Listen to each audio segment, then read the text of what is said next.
Olá vocês, mais um vídeo no canal. A gente está fazendo uma sequência de vídeos sobre intelectuais africanos, né? Eu e o professor Silvio, já em 2018, a gente organizou esse livro, que é o Intelectuais das Áfricas, né, em que conta a história de vários intelectuais africanos, né? Está editado, já está na segunda tiragem, né?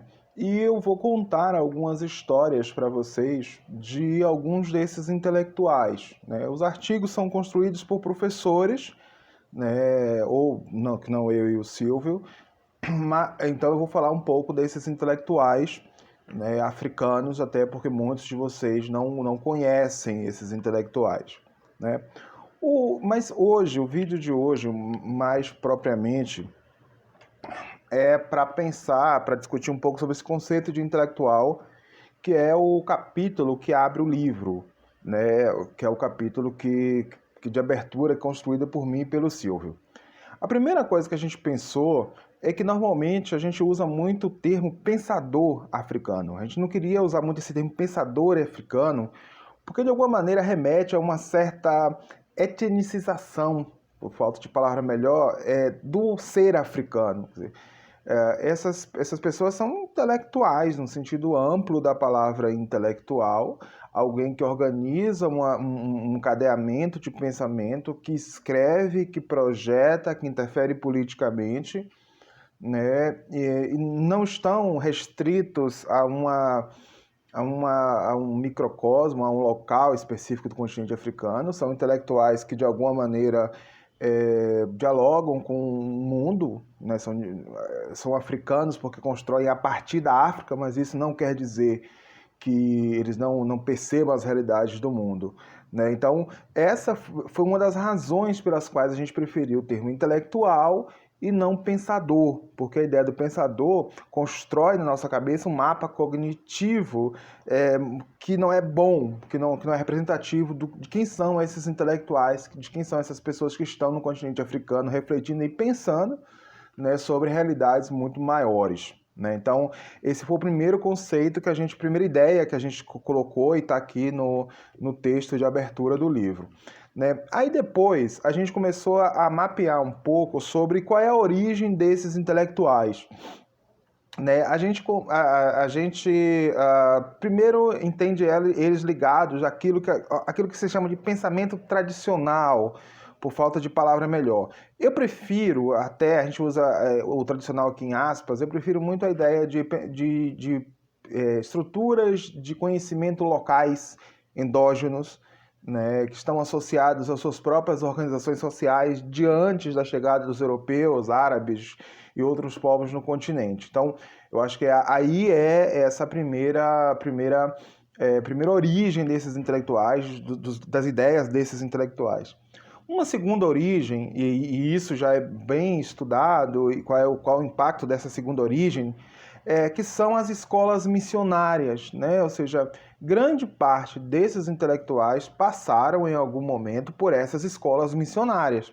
Então, isso é um outro detalhe muito interessante, né, de pensar qual é o impacto da construção dessas escolas missionárias, dessas escolas no qual a ideia de religião, de religiosidade, de sagrada, de matriz europeia está ali sendo ensinado na construção aí desses intelectuais, né? E um terceiro viés nos quais esses intelectuais dialogam é aquilo que são os movimentos do panafricanismo e da negritude, né?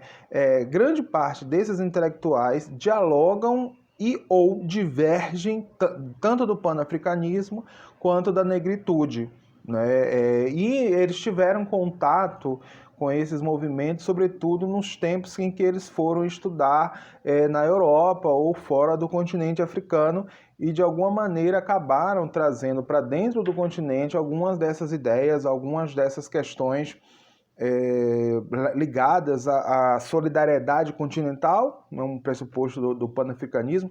Eu vou dizer nem solidariedade continental, uma solidariedade atlântica que envolva o continente africano. E no caso da negritude, o impacto, né, do ser, da cultura negra e do ser negro e da construção de uma identidade continental e diaspórica negra, né? Então tudo isso esses intelectuais ora dialogaram, ora divergiram, mas sempre em relação com esses dois movimentos. Então, esses intelectuais foram formados a partir dessas três macro-influências, né? Essa influência do saber local, endógeno, a influência das escolas missionárias, né? E depois a influência dos movimentos do panafricanismo e da negritude. Né? De maneira transversal, outras influências também se dão, né? A influência dos movimentos feministas na produção desses intelectuais, né? Há também influências do saber árabe. Árabe é uma coisa ruim de se falar, né? Por saber árabe, né? O mundo árabe é gigantesco, mas de influências dessa corrente, dessa linha que conecta ali o que hoje é a Arábia Saudita, o que é até o norte do continente africano, por ali, né? Nessas linhas, né? de transmissão de pensamento também influenciam parte desses intelectuais, né? Então, quem são esses intelectuais que a gente escolheu para colocar no livro? Quer dizer, a gente escolheu bastante intelectual, uns não entraram porque os professores não entregaram os textos, ou porque a gente não achou ninguém, ou porque a gente também meio que passou também, né? E outros, mas outros entraram. Há nesse livro um certo desequilíbrio entre intelectuais homens e mulheres, né? Essa reflexão a gente fez com o Silvio depois. Porque quando ele foi pensado, ele na verdade foi pensado em 2015, né?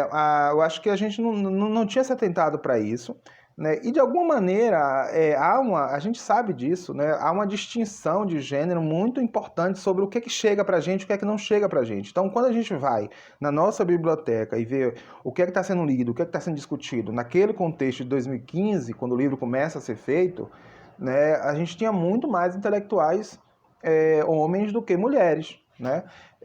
Então, as duas intelectuais que a gente colocou nesse livro, naquele contexto de 2015, foi meio que assim, olha, a gente precisa olhar para essas pessoas.